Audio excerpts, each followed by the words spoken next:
बिस्मिल्लाह रहमान रहीम। मैं समझता हूँ कि वक्त के साथ साथ जो सच है वो जरूर उभर के आ जाता है, और झूठ जो है वो वक्त का सामना नहीं कर पाता। जो साजिश और टारगेटिंग शरीफ खानदान की गई उस दौर जी। में, जिसकी निशानदेही जो है वो जस्टिस सिद्दीकी ने भी की, और फिर जिस तरीके से सुओ मोटो लिया गया और जेआईटी जो है वो व्हाट्सएप पे बनाई गई, और एक टाइम लाइन के अंदर अंदर इस सब चीजों को मैनेज करना था, और इलेक्शन से पहले जेल से नहीं निकलने देना था नवाज शरीफ को और मरियम नवाज को।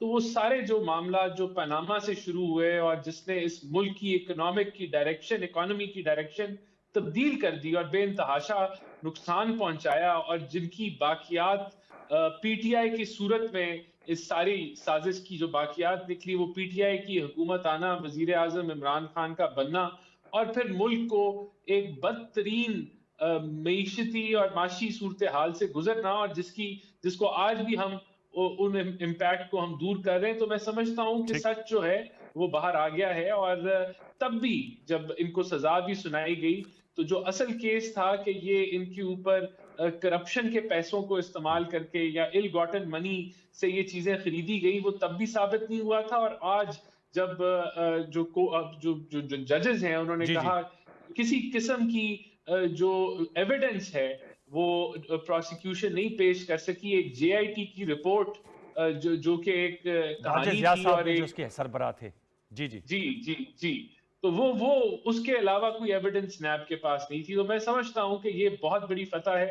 ठीक। और मरियम नवाज को सियासत से जिन्होंने दूर करने की कोशिश की, आज मरियम नवाज जो हैं वो पाकिस्तान की सियासत की एक अहम फर्द हैं। ओके। और मैं समझता हूं कि पाकिस्तान में वो आने आने आगे वाले दिनों और सालों के अंदर बहुत एक अहमियत का रोल और किरदार अदा सर। करें। इसी इसी मकसद के तहत जो अमेंडमेंट्स नैब के अंदर हुई, क्योंकि नैब देखें, जो जो पिछले दौर के अंदर इमरान खान जब वजीर आजम थे, तो जो मुख्तलिफ जजों ने बेल्स के ऊपर जो कमेंट्री की, उसमें क्या कहा उन्होंने जी। उन्होंने कहा कि ह्यूमन राइट्स की वॉयलेशन हुई। उन्होंने कहा कि पॉलिटिकल इंजीनियरिंग हुई, पॉलिटिकल आला बन चुका है एहसन मुल्क। इकबाल साहब के केस पे उन्होंने कहा। जी। जी, तो ये नहीं कि मैं मुख्तलिफ जजमेंट्स को समराइज करके कह रहा हूं। उन्होंने यहां तक कहा कि इसको फिर से रिव्यू करने की जरूरत है। जजेस ने कहा कि आप इसके ऊपर देखें कि ये क्या बन चुका है। तो वहां यही अमेंडमेंट की गई कि देखिए होता क्या था। अभी इन्वेस्टिगेशन हो रही है, यानी कि इन्वेस्टिगेटिव स्टेज के ऊपर आपने लोगों को उठा लिया, और अभी रेफरेंस नहीं दायर हुआ, और आपने लोगों को उठा लिया और आपने 6-6 महीने 8-8 महीने इन्वेस्टिगेशन की स्टेज के अंदर लोगों को जो है वो बंद कर दिया। तो जहां इस तरह की कार्रवाई होगी, वहां जरूर सजा जजा होनी चाहिए कि उसको एक आला के तौर पे ना इस्तेमाल किया जाए, पॉलिटिकल विक्टिमाइजेशन ना हो।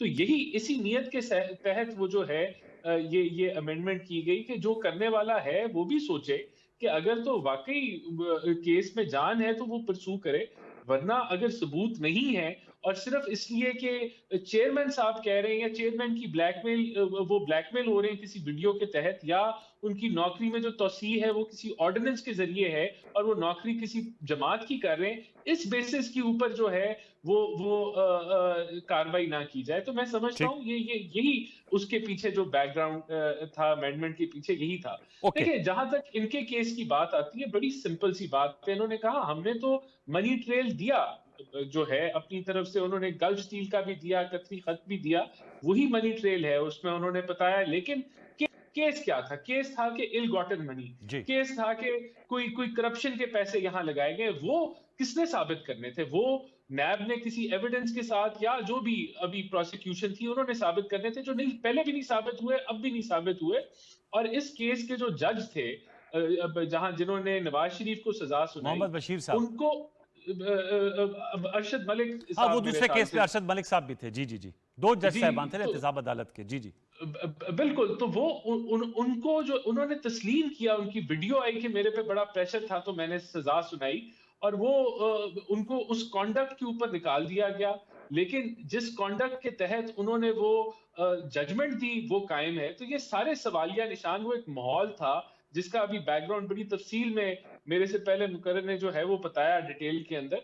तो मैं समझता हूं कि ये बदकिस्मती है इस मुल्क की कि मुख्तलिफ वक्त जो है वो अकाउंटेबिलिटी के ऊपर भी चीजें हावी हुई और ये सुओ मोटो लिए गए, और कहीं सेनेटर्स की जो है वो रुकनियत को फारिग कर दिया गया, और कहीं जो है वो वाडा साहब की जो रुकनियत है वो बड़े लंबे अरसे तक लटकी लेकिन रही। आप वाडा साहब भी फारिग हो गए हैं, ये सैफुल्लाह भुट्टो साहब के साथ जीत कर आए थे माशाल्लाह। सैफुल्लाह साहब तो सेनेटर हैं, वो वाडा साहब घर जा चुके हैं सर, वो भी नायल होके। बिल्कुल। तो मैं समझता हूं आगे कम से कम ये काम नहीं होने चाहिए, और इंपॉर्टेंट हमारी बात है कि क्यादत। ओके देखिए दूसरा ये कि वो इनके आप वजीर आला से पूछ लें कि कौन थे जो इनके नैपी चेंज कर करके जो है वो थक गए, और फिर उन्होंने कहा कि अब हमारा सियासत से कोई लेना देना नहीं।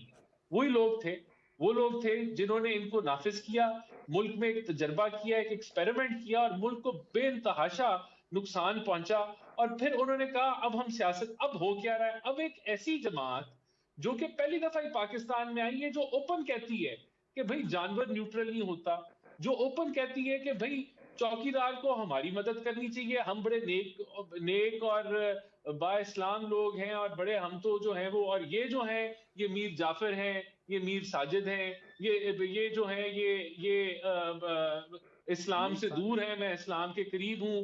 फिर वो, तो मैं ये कहना चाहता हूं कि भाई आज अगर किसी चीज की जरूरत है तो इस चीज की जरूरत है जो हम कह रहे हैं कि इनको अपने आईनी किरदार के अंदर काम करने पार्लियामानी की किरदार जरूरत अदा है। करना चाहिए।